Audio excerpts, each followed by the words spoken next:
So hi guys, welcome to RPA Gayan Guru Session 5. And before I start, let me just brief you a little bit about RPA Gayan Guru. This is basically a webinar series, and yeah, we'll be sharing this session later on YouTube as well. So this session is all about discussing the topics of RPA with experts in our industry, and we believe let's talk about RPA. Let's talk about with real people, real stories, and what their journeys are. I'm Abhinav Sabarwal. I'm an entrepreneur, and I basically look after School of RPA, which is into RPA training. So we do kind of training on things like Blue Prism and UI path, etc.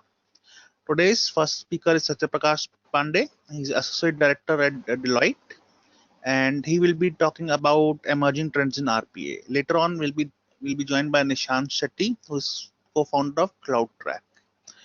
So with this, Satyaprakash, I'm giving you the control,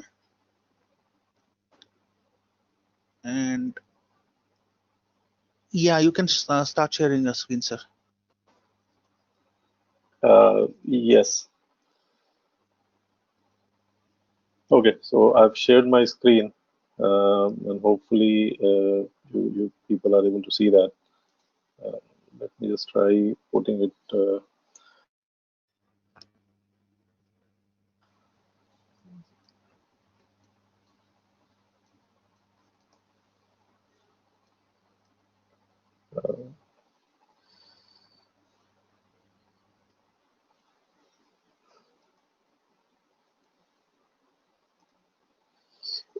Okay.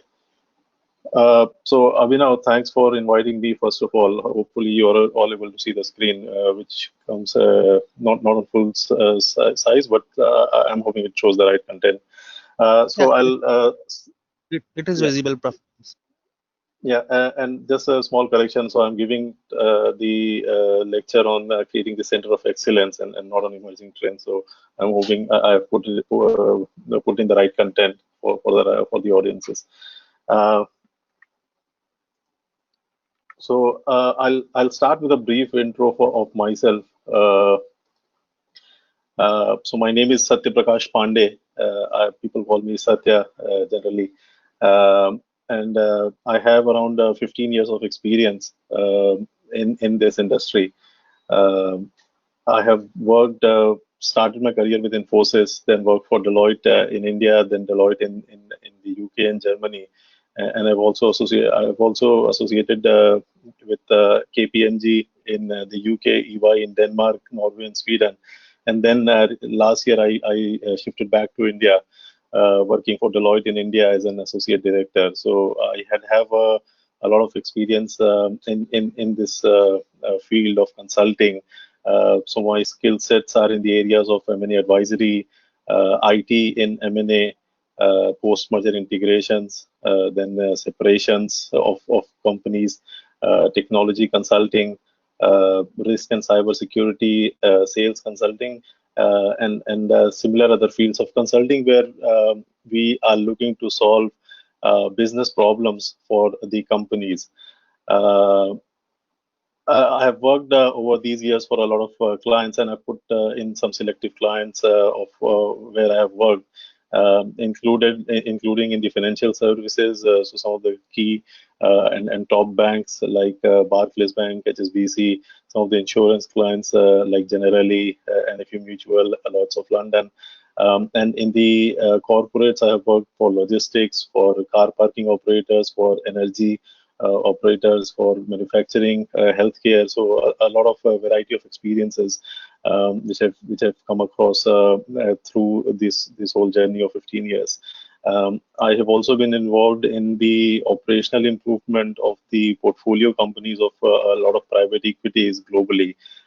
So that is also quite comprehensive experiences I've brought in. In terms of education, I completed my education from Cranfield School of Management. I completed my MBA from Cranfield School of Management in the UK, and before that, I had my engineering from the VNIT College in Nagpur. And then I've done a lot of industry certifications, which has been useful in my career. So this is a brief about me, which I thought will be helpful to the audience before I begin. Um, uh, I will start with the brief agenda of what I'm covering. I'm not sure why it doesn't show, so I'll go in the small mode so at least people can see the full content. So in this topic today, I will be covering the Center of Excellence vision and principles for the setting up a delivery framework for RPA. Then we will also discuss the delivery model options for RPA. We'll discuss the operating model of what the Center of Excellence should look like, what kind of organization we need to build while delivering the RPA deliveries through this Center of Excellence. And then briefly we'll touch upon what kind of governance meetings and then how regularly these kind of cadences should take place and in between which stakeholders to successfully deliver the RPA contents. Then I'll briefly touch upon some of the recent cases I've seen across the industries, and then I should be able to take up any questions on this topic. So to start with, on the RPA COE vision. Before that, I briefly wanted to touch upon the background and context of the RPA.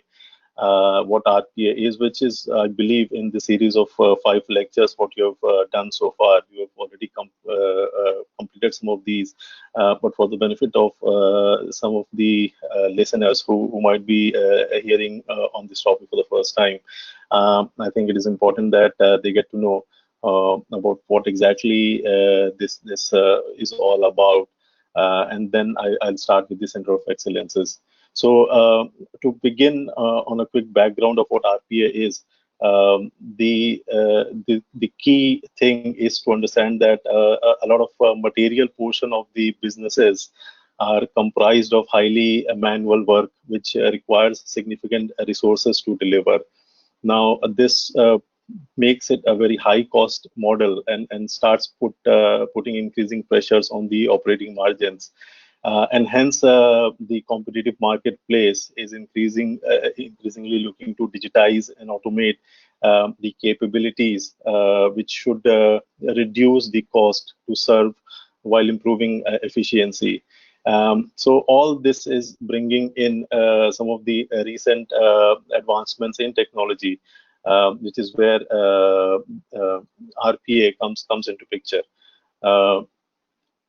So what is RPA? RPA are computer configured softwares, programs that replaces humans performing repetitive rule-based tasks. And similar to what some of the cross-functional and cross-application macros may be doing. So it's mimicking some of the human actions through computer generated configured software. And which can do a lot of repetitive tasks.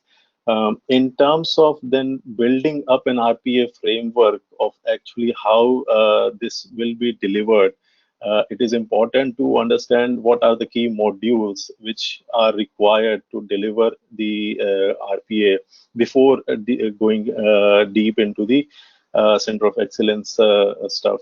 So what are the key modules? The key modules are project management and quality assurances, the process assessment, the technical setup required for delivering an RPA, then the actual delivery of the processes, then how do you manage your robotic operations, how do you design your organizational design, and what kind of talent you need to deliver that, what kind of change management you require.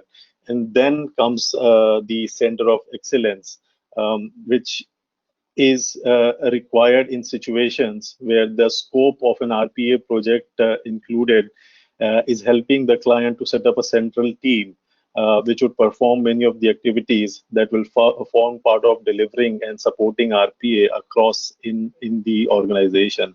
Uh, and this COE is typical of the Center of Excellences, which has been created as part of some of the shared services of a lot of deliverables, which requires repetitive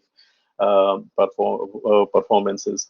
So that's where we start with the Center of Excellences, and now I can begin with my first slide, which I have put across, explaining why RPA vision is required. So the key to any delivery is to have a vision, principles, and then back it up with the operating model to actually deliver the things. So in order to set up an RPA Center of Excellence, there are some core prerequisites which must be completed to ensure that it is set up with the long term in mind. And hence, it is very important that we have the RPA vision in place. And when we say an RPA vision, it is actually asking and some of the strategic questions and then seeking the required answers for these questions. And so what so number one is, what are the objectives for the RPA? So it's just not that we are doing RPA for the sake of doing an RPA, but there should be some defined objectives, both for the business and also for the delivery organization, that we are very clear as to this is the end goal which we are looking to achieve using the methodology of RPA. Second is, what are the values? Values in any organization is very important. Be it a small company, be it a large company, and as the companies grow in size, they are keen to make sure that their values are intact. So defining the key values of how the whole organization and the delivery of the RPA will happen becomes very, very important. Third is, what kind of organization are we looking to build for our practitioners?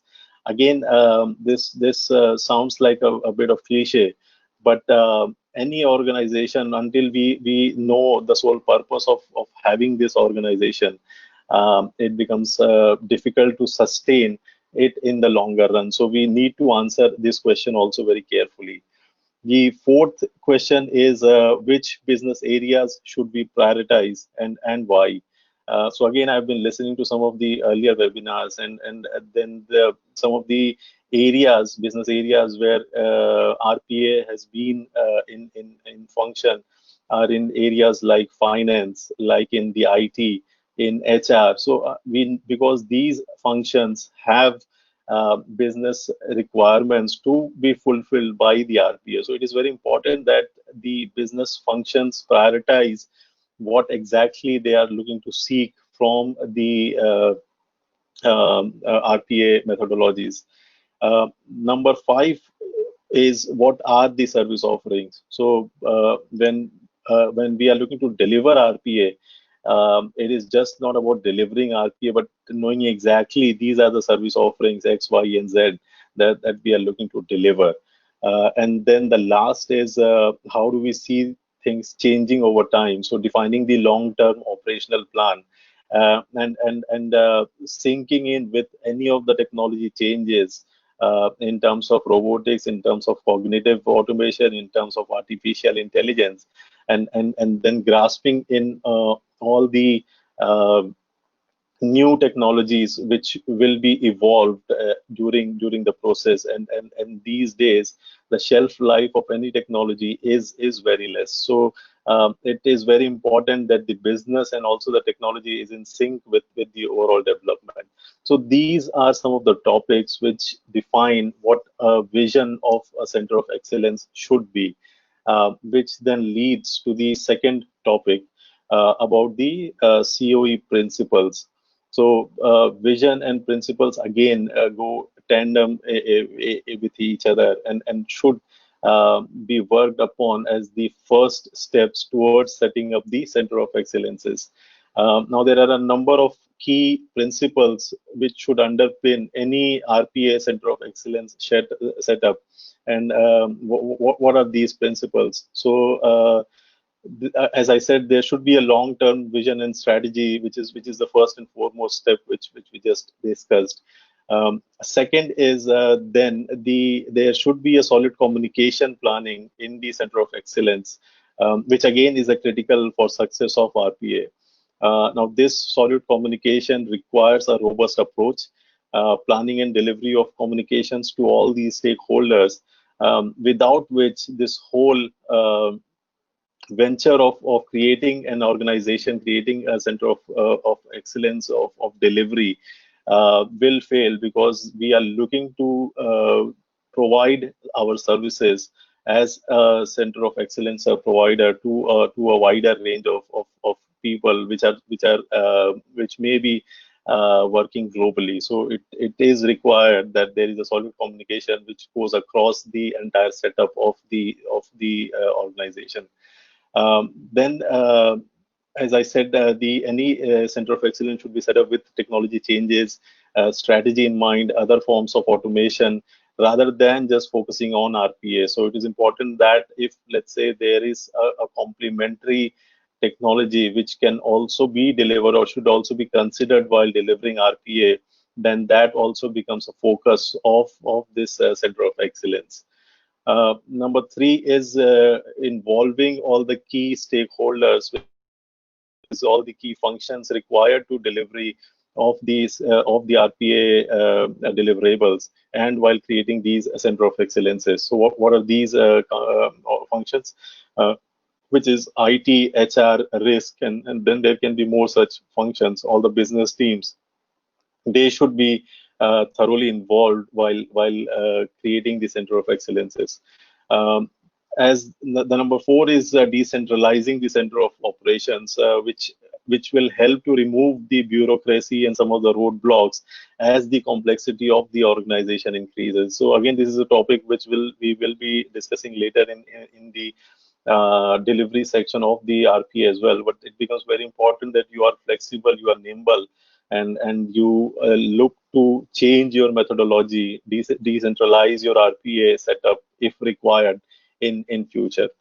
The fifth, and again one of the most important topic, is to have the roles and responsibilities clearly defined for all the people working in the RPA Center of Excellences, which again, if not done properly, will lead to chaos in any of the organizations. So it's again typical of setting up any shared services, any Center of Excellences, which requires the roles and responsibilities to be thoroughly defined.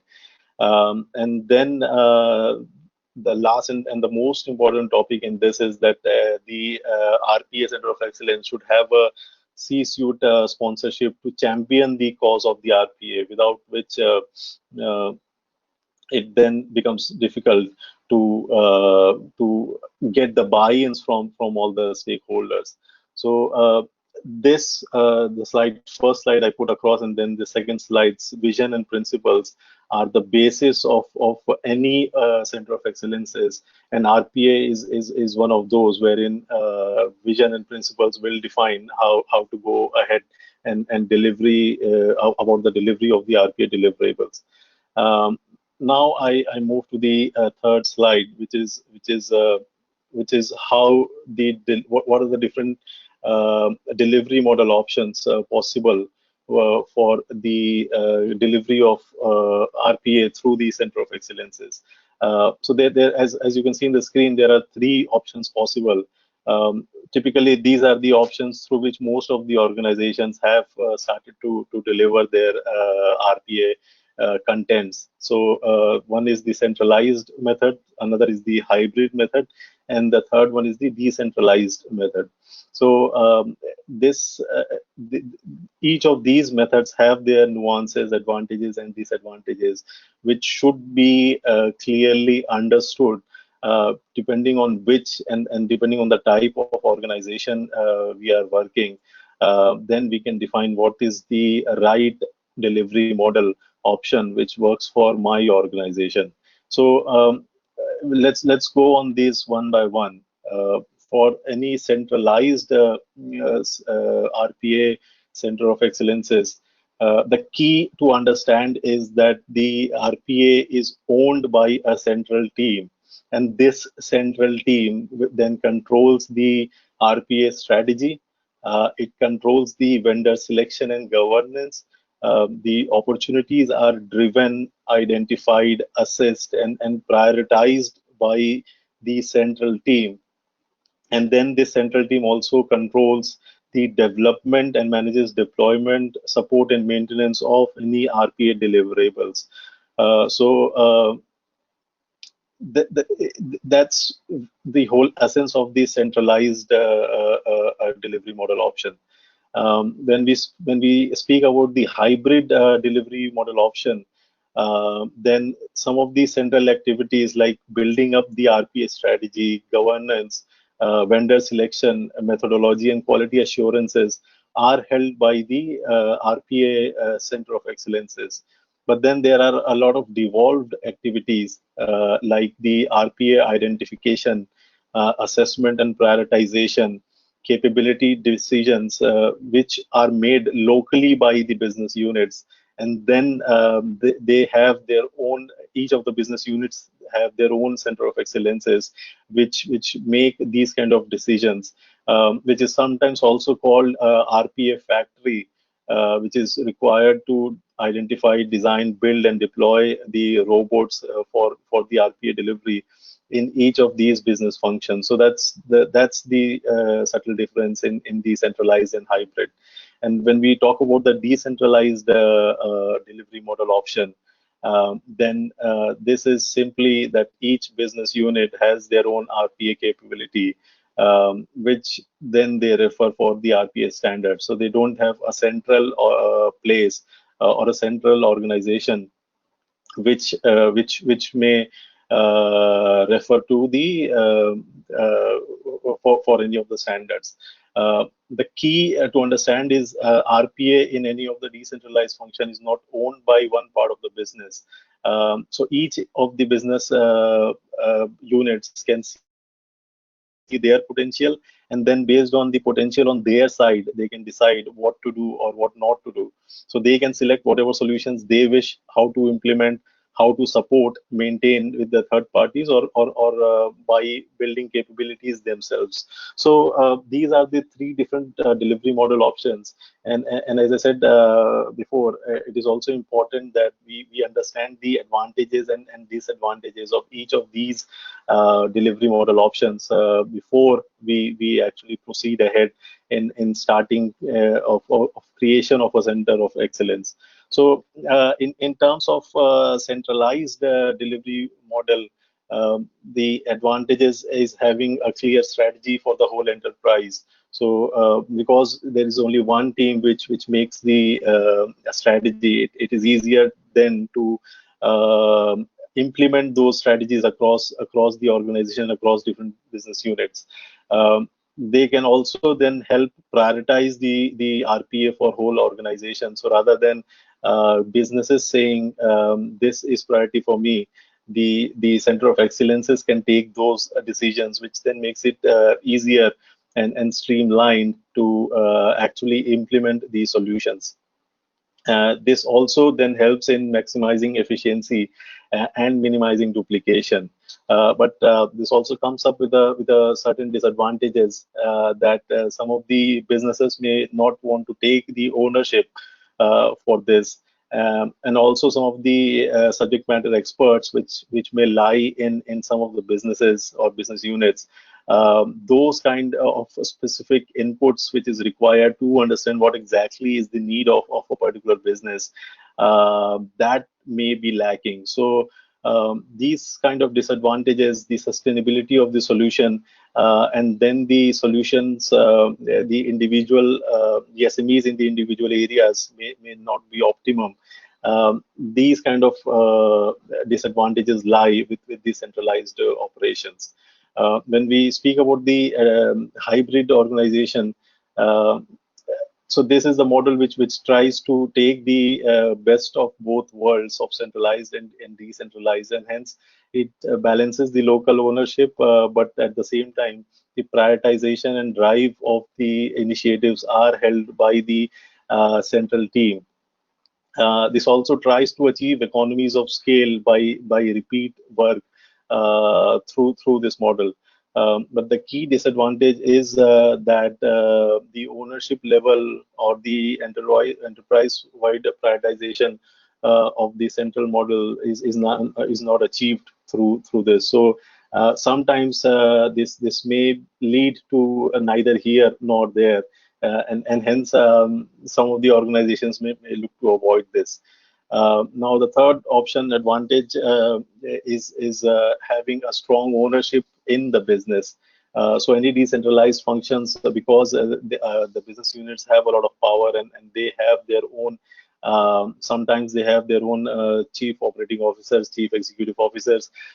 So they can take the cause of RPA in their own business units, and make the solutions optimal for the business area and aligned to their needs. But then the disadvantages may be a lacking consistency of RPA solutions across the organization. So some of the RPA which I'm delivering, let's say in a banking division of my company, may not be implemented in the insurance division of my company, while it's the same organization. So the lack of consistency, the lack of progress in some of the areas, there may be overlap in capabilities. So the same team which is working, let's say for a banking division, the insurance divisions may have also hired and build a similar capability with some overcapacity. And in terms of in times like COVID, people understand that any overcapacity, that's the first area where people go and trim the businesses. So these are very important to understand. Then the lessons learned may not be shared, and then there may be a lower ROI opportunities, or if let's say some of the non-priority items are delivered first. So the key again to understand the delivery model options of centralized, hybrid, and decentralized models is that each of these may have different nuances, may have different methods and of how this will be delivered.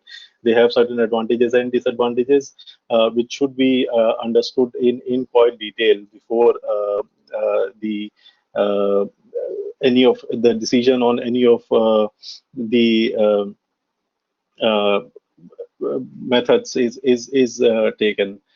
Now this brings to the COE operating model of what operating model is actually good for my organization.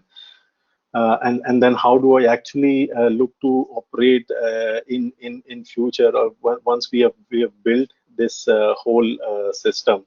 So an RPA operating model typically comprises of involving the business functions, which can be the product businesses, the procurement businesses, the finance and accounting businesses, and then also some of the teams like IT, risk, HR. Then there is this whole bracket of the RPA COE, which comprises of various modules like the change management team, the tools and tech infrastructure team, the governance team, the benefits and demand planning team, the delivery and QA team, and then the workforce strategy team. So this whole section in the middle is the center of excellence, and then there is another team which monitors the whole RPA life cycle. Uh, and the whole RPA life cycle comprises of the opportunity identification, opportunity quantification, prioritization, then the design and development based on the opportunities identified and quantified and prioritized, which is then deployed. And then once the RPA has been deployed in any of the client side or in any of the organizations, then there is whole process of managing the robotics processes and continuously monitoring them. and then further going on to optimize the whole RPO solutions, and then further tracking the benefits realization of if at all the RPA is creating a success to the businesses.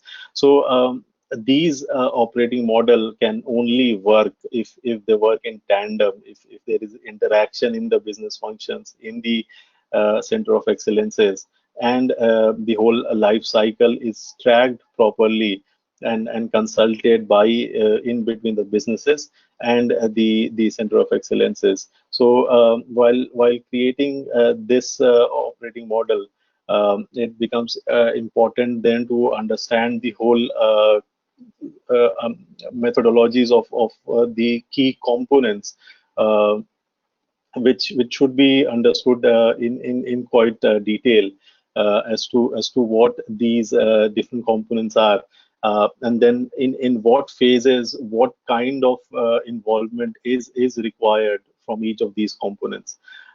So the key components, the change management, it is important that there is a vision and strategy of change. There is a communications approach. We have understood how to design the culture of the change. So any RPA at times can come as a very overbearing for some of the business functions. So it becomes important that it is properly communicated. The whole culture of RPA is built through by the change leads. And again, I have been hearing to some of the speakers, and they have emphasized on this aspect a lot, that the stakeholders needs to be engaged. There needs to be a communication and training delivery, and then there should be a review of these over a period of time to make sure that all the businesses understand the importance of RPA, and then there is a proper change management to deal with those, which then leads to the second point of how we define the governance for this topic. So what is my governance approach? How do I coordinate with various functions? How do I report the whole RPA tracking progresses, and then how do I manage my dependencies? So all these are important to understand. Then once we have started delivering the RPA, there should be a proper quality management plan and design principles, a robust delivery method, which quite important when we are implementing any of the RPO solutions. Again, I believe this has been spoken before, that there can be various delivery options possible, like a waterfall delivery of RPA solutions, or an agile delivery, or a hybrid solution. So what delivery solution works best for the organization, and with the lessons learned, with the improvement of quality analysis and delivery tools should be considered. Um, the fourth most important factor in this is the vendor selections of the tools and technical infrastructure. So which vendor selections, which vendor to select out of the whole lot of vendors available in the market. So a lot of vendors which are quite known in this space: Blue Prism, UiPath, Pegasystems, Automation, or Anywhere. They have their own pluses and minuses, and some of the services they provide may be fitting well for one part of the business, or one sector of the market, which should be thoroughly discussed while selecting the right vendor, and also the right vendor implementation partners while implementing the RPA solutions. Then there is whole lot of infrastructure design required to set up a particular RPA solution, and then requiring the hardware and software management software required to implement these solutions. Going to this process, it is important that the vendors are continuously talked through. Any change requests are particularly tracked with the vendors, and then likewise, any infrastructure changes or any changes in the tools and technologies are dealt with properly. The in terms of operating model, the next most important thing is the demand management process, the capacity management process, and then the benefit tracking process. So, which again goes with any of the technologies, that there should be the capacity should be optimized, that it meets the demand.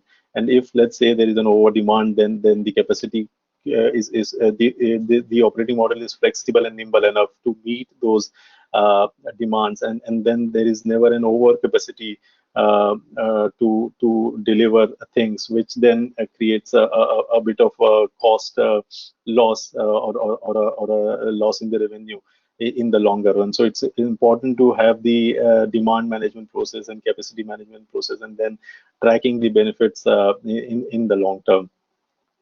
And then the last point in the operating model, which is again one of the key and most important, is the people. So what kind of people you are looking to design? How do you define your current state and the target state? Have you covered all the gap analysis? Have you considered all the capabilities and roles of the people?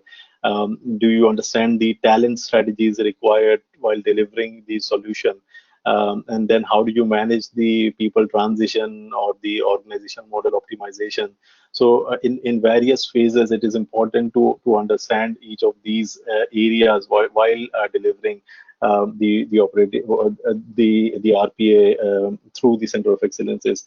And again, this becomes important because the key to this is that we are looking to build RPA on scale when we talk about Center of Excellences, which can cater to either the main services of the same organization, or to a client which will be then receiving a lot of deliverables in a very short time. So this whole process of understanding how the different businesses interact, and then within the RPA Center of Excellence, is how the actual flow of processes takes place, right from opportunity identification to delivering of the solution, and then continuously managing and tracking the delivery and optimizing the solutions.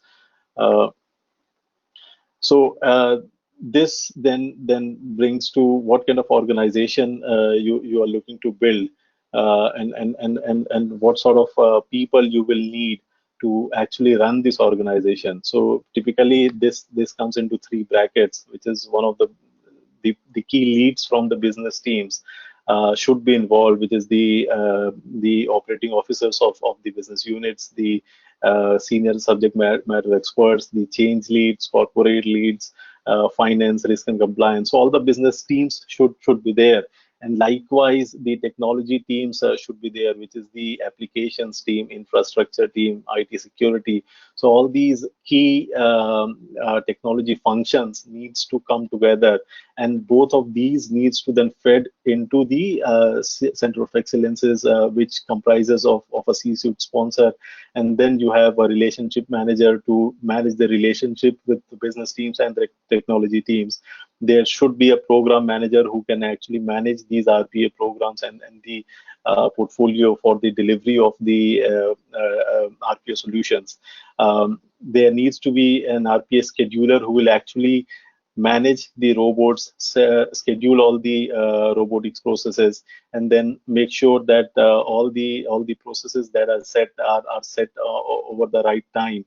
And he may also take inputs from the technical architect who will actually create the bots architecture. So provides all the inputs on what kind of architecture, which technology to use, how to build the robots, which of the vendors to be selected, and then this is also overseen by a capability lead who will manage all the RPA deliverables. Under them, then there are project managers, there are business analysts, and there are RPA developers who manage the whole delivery, requirement gathering, then actual development of the solutions, managing of the project plans. So the whole process from opportunity identification to the delivery of the solutions through this set of people comprising of the business teams, the C-suite sponsors, and the technology teams can be delivered. the key to this organization again is to understand what they actually need to do.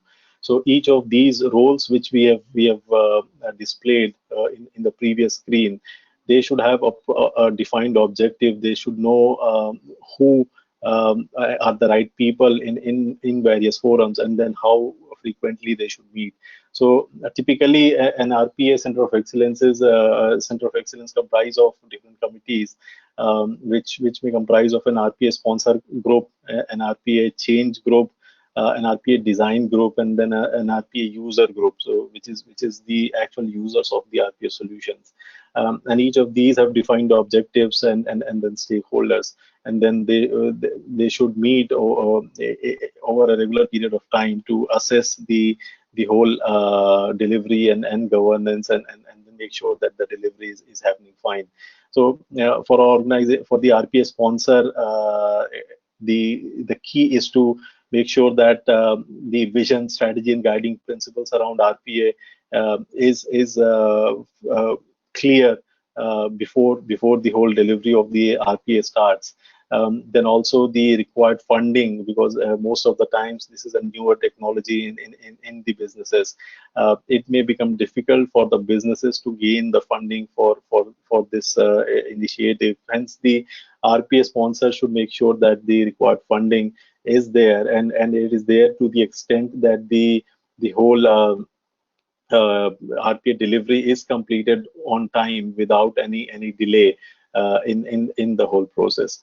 Uh, the RPA sponsor is also required to assess the vendor tools, to approve the business cases, and then he holds the business leaders to account in case he sees some of the businesses lacking in championing the RPA cause. So he also acts as an advocate to the RPA across the organization. So this RPA sponsor team should ideally meet twice a week, discussing with various business sponsors, technology sponsors, various business leaders, and make sure that the whole RPA initiative is percolated wide through in the organization. Then the RPA change team manages the change requests for RPA. They also provide the required infrastructure, so any technical know-how, any technology required to be built, any new change program required to actually implement the RPA solutions are provided by the RPA change team. They also manage the security and controls, and then take the programs towards the go live authorizations for the RPA automations, and then tracks the benefits realization plan. The design team designs the whole RPA solution, so they define what methodology and what best practices they should be using. They define the business case, and then manage the whole portfolio of RPA automations, and then further go on to resolve the risks and issues towards then delivering the whole solution, which is a team comprising of the business and IT leads and process analysts and developers, and they should also look to meet every month to track the progress. And sometimes, let's say if they are working on agile model, then they tend to they tend to meet more often through the regular sprints and the regular scrum cycles, which through which they look to operate. And then the last and most important team in this is the RPA user group, who then provides the education and upskilling of the RPA, and then also look to champion the cause of RPA across the organizations. So this is some of the key governance meetings which needs to be taken care of. So these are all the information which I had put across for the Center of Excellences, which again, to summarize, are the vision and principles, the right operating model, the right organization model, and the right governance meetings to develop a Center of Excellence, which will be useful for delivery of the RPA solutions. where this has been used of late. So a lot of banking clients, a lot of insurance clients are using this for a lot of automation, which is required for a lot of different things, like very simplistic tasks like opening emails and attachments, which becomes a regular feature of for a lot of organizations. Logging into web and enterprise applications, moving files and folders, then copying and pasting, filling in forms, reading and writing to databases, scraping the data from the web, connecting system to APIs, making some short calculations, extracting structured data from documents. Like a lot of scanning of the contracts happen through the RPA solutions. So these are different use cases for which a lot of companies, a lot of organizations have started to use RPA on scale. And hence the center of excellence of the centralized, hybrid, and decentralized model, depending on what kind of inputs or what kind of services the companies are looking. That becomes very useful. So this is how it all comes all together towards delivering the RPA solution. And the whole intent is that the RPA framework is completed by the center of excellence as one of its main pillars. So Abhinav, that is where I will end for now. I hope the message went across clearly, and I can take up any questions at this moment. Thank you, Satyaprakash. That was really great. I do have certain questions that I would like to ask.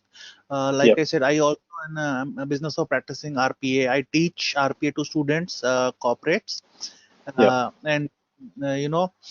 So the thing about CEO is, of course, I have come to realize that it is very important. But didn't the RP start with the fact that they were telling the business, hey, you don't need to go to IT, right? You can start the initiative yourself. That is one. And then we have this concept that some vendors are promoting of citizen programmers, right? So what do you think about that? Is that something that is practical, or how would that work? So the essence of RPA, and again, this is something you have also touched upon in your program, is mimicking the various human actions which are repetitive in nature, which can be done through the computer generated softwares. So yes, these can be done by the IT teams, but if that is to be done on scale, then there needs to be a particular organization which will take care of the of delivering this kind of solution, which is the RPA solution. Now the difference why an IT team can or cannot pick an RPA. So definitely the IT team has the capability to deliver the RPA solutions. But then an IT team in an organization also has to take care of a lot of different things. Like they have to maintain all the IT infrastructure. They need to take care of all the IT applications, which is some of the key business critical applications like your ERP systems, your business systems, like a lot of banking applications, insurance applications, manufacturing applications, and then making sure that all the businesses are running fine and there is no technology blockade during the provision of technology. So there is a lot of work already going on with the technology teams, and I work with a lot of CIOs, so I know how stressed they are in doing some work which is their regular day jobs. What I've seen over the years is that the RPA COE is branched out of the IT organizations as a separate function, which is also then championed by one of the key IT stakeholders like the CIO or the head of IT with their presence there. But then the RPA is led by a different leader. So they have the rules, and the whole roles is well defined. and then there is no interference while delivering the RPO solutions. And also because there are times when the RPA has to work with a lot of vendors like Blue Prism, Automation Anywhere, etc. So which an IT team may not be looking to touch directly. So it becomes then easier to go through the center of excellence or through an RPA team, and hence that there may be a different team. But again, to answer your question, it can be done by an IT team as well, depending on what the organization is looking to achieve. There may or may not be possibilities of an IT team leading the RPA initiative. Hopefully that answers your question. It does, Satya. Thank you. Another question that I have is, you described these three types of COEs. You have centralized, decentralized, and hybrid. Yeah, So I want to know that for a very large organization, let us say, financial organizations, specifically banks, which yeah. are present in many countries, they work across many geographies by their very nature. What kind of COE works best for these kind of very large organizations, especially financial ones? So again, it depends on what exactly the whole purpose of RPA is. So I've worked with one of the global retail banks, and they had this model of what I previously spoke. The Center of Excellence was reporting into the CIO and also the transformation teams.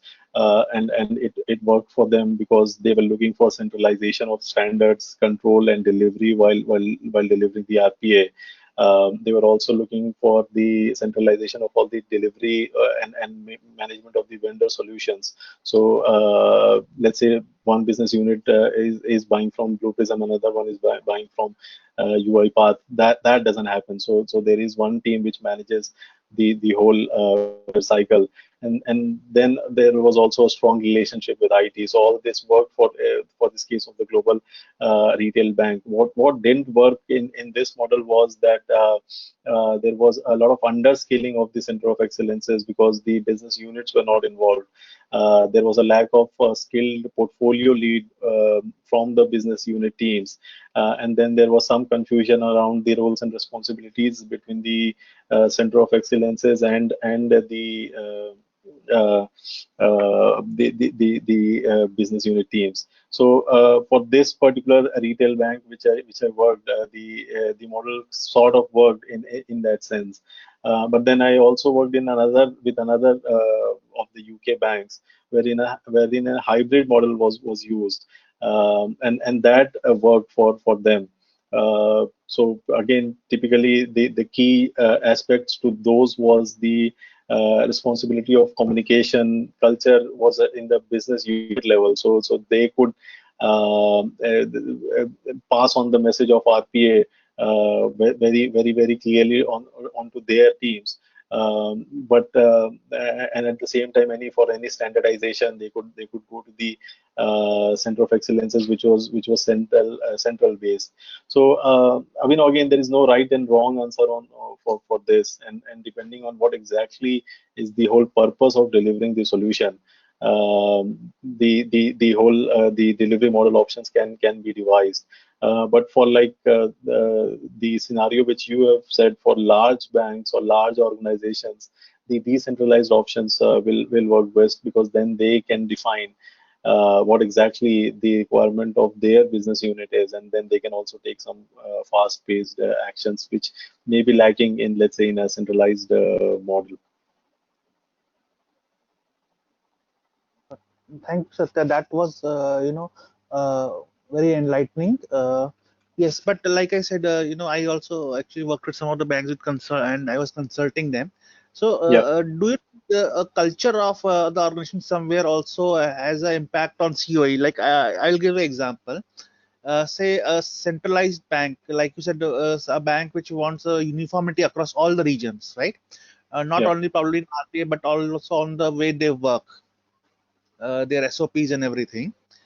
But whereas when we see in real world, the culture has a great impact, how we work. So the culture of Asia Pacific may be very different from North America, which might be very different from Japan. right? So does will that kind of a thing have any impact on how the COA model get chosen?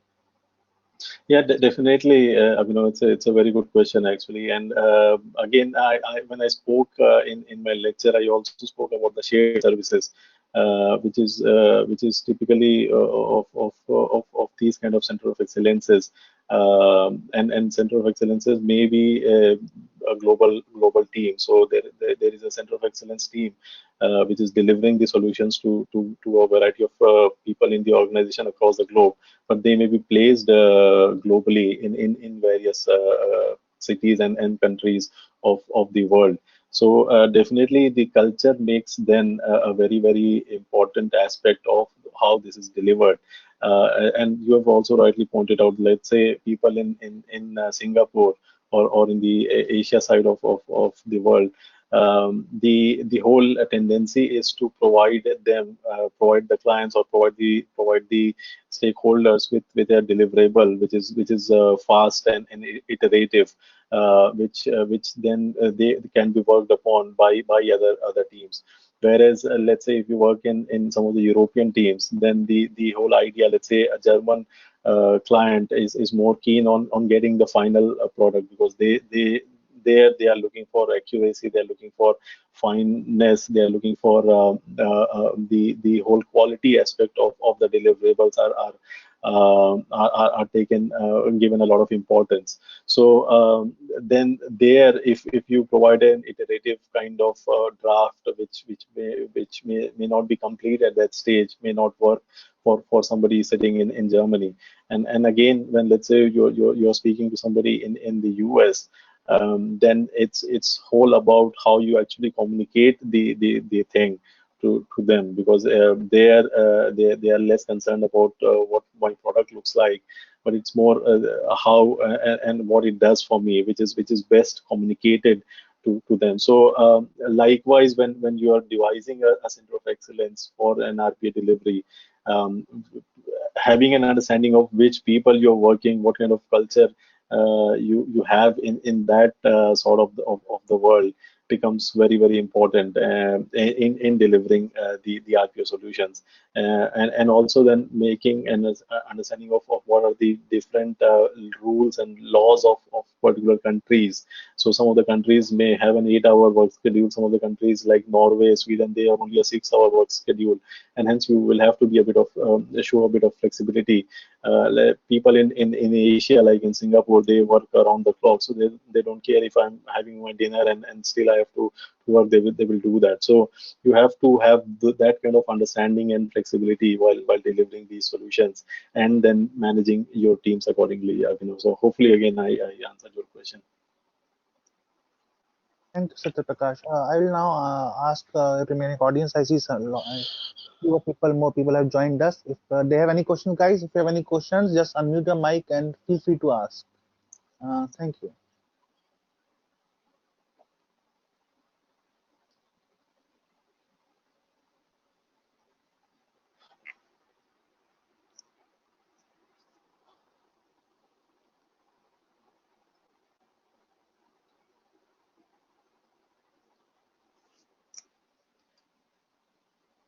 Looks like there is no question left.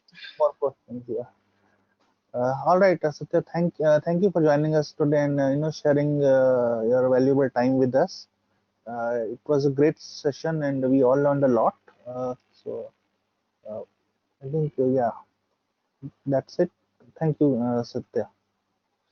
Thanks, Abhinav. And again, the audience has been great, and you, as the lead of this whole initiative, I must thank you for creating this awareness on RPA. So, and again, I look forward in future to be associated with any of your causes. So please do invite me if you need any support.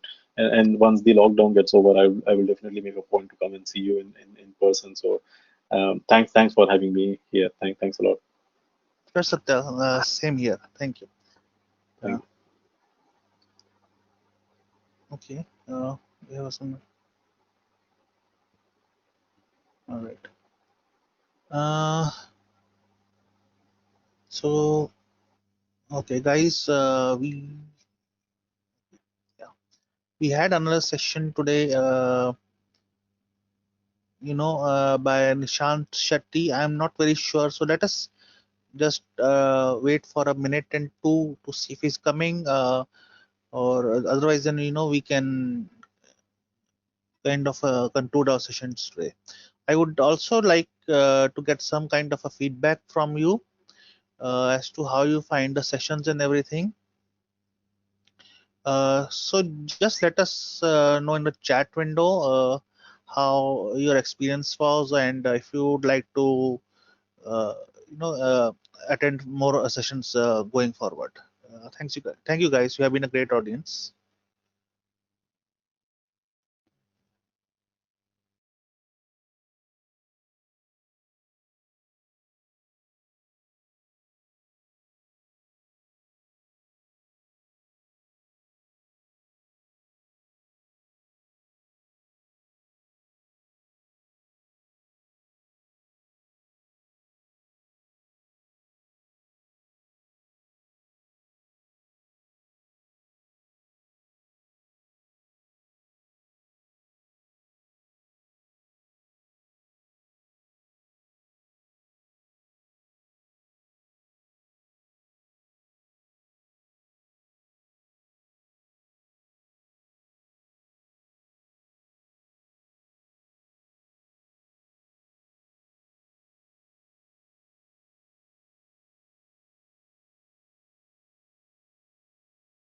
All right, guys. I think we'll be concluding today's